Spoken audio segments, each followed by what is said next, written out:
BNP ক্ষমতায় গেলে পদ্মা নদীর উপর উজানে ভারতের নির্মিত ফারাক্কা বাঁধের বিপরীতে পদ্মা ব্যারেজ নির্মাণের প্রতিশ্রুতি দিয়েছেন বিএনপি চেয়ারম্যান তারেক রহমান।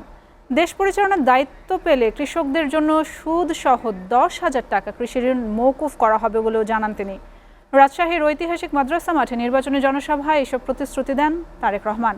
তিনি অভিযোগ করেন একটি মহল নির্বাচন বানচালের ষড়যন্ত্র করছে। আব্দুল আহাদের প্রতিবেদনে বিস্তারিত। পদ্মার নীল জলরেখা ছুঁয়ে আসে রাজশাহীর বাতাস, বইছে নির্বাচনী আমেজ, যা আরো দ্বিগুণ হয়ে যায় 22 বছর পর তারেক রহমানের আগমনকে কেন্দ্র করে।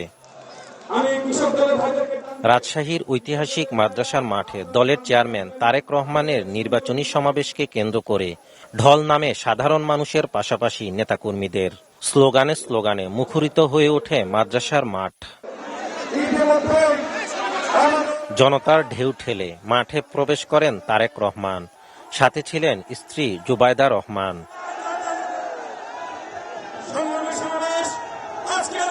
বক্তব্যের শুরুতে তারেক রহমান রাজশাহীবাসীকে শুভেচ্ছা জানান।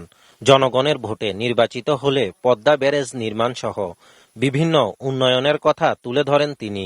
সরকার গঠন করলে ইনশাল্লাহ আমরা পদ্মা ব্যারেজ নির্মাণের কাজে হাত দিতে চাই। পদ্মা ব্যারেজ যদি ইনশাল্লাহ আমরা তৈরি করতে পারি, এলাকার মানুষের পুরাই এলাকার মানুষের উপকার হবে। রাজশাহী শহর, নাটোর, চাঁপাইনবাবগঞ্জ সবাই ইনশাল্লাহ আমরা পদ্মা ব্যারেজের কাজে হাত দিব।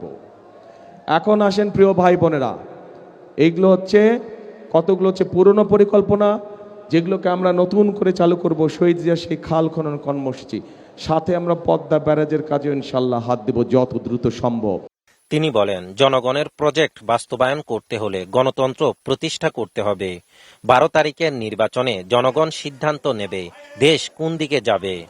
আজ এখানে হাজার লক্ষ মানুষ যারা আপনারা উপস্থিত হয়েছেন, আপনারা সহ আপনারা যত মানুষের সাথে দেখাবে, যারা দেশ থেকে চলে গেছে তারা জনগণের ভোটের অধিকার কেড়ে নিয়েছিল জানিয়ে তারেক রহমান বলেন, আরেকটি মহল নির্বাচন নিয়ে ষড়যন্ত্র শুরু করেছে, তাই সবাইকে ঐক্যবদ্ধ থাকতে হবে। আরেকটি মহল ষড়যন্ত্র শুরু করছে, ভেতরে ভেতরে ষড়যন্ত্র করছে কিভাবে এই নির্বাচনকে ক্ষতিগ্রস্ত করা যায়, কিভাবে বাধাগ্রস্ত করা যায়। পরে রাজশাহী, চাঁপাইনবাবগঞ্জ ও নাটোরের 13টি সংসদীয় আসনের বিএনপি মনোনীত প্রার্থীদের পরিচয় করিয়ে দিয়ে ধানের শীষে ভোট চান তারেক রহমান। দেশনেত্রী খালেদা জিয়ার সময় শহীদ জিয়া যেটা রেখে গিয়েছিলেন, আব্দুল আহাদ, এসটিভি, আরো বড় করা হয়েছিল।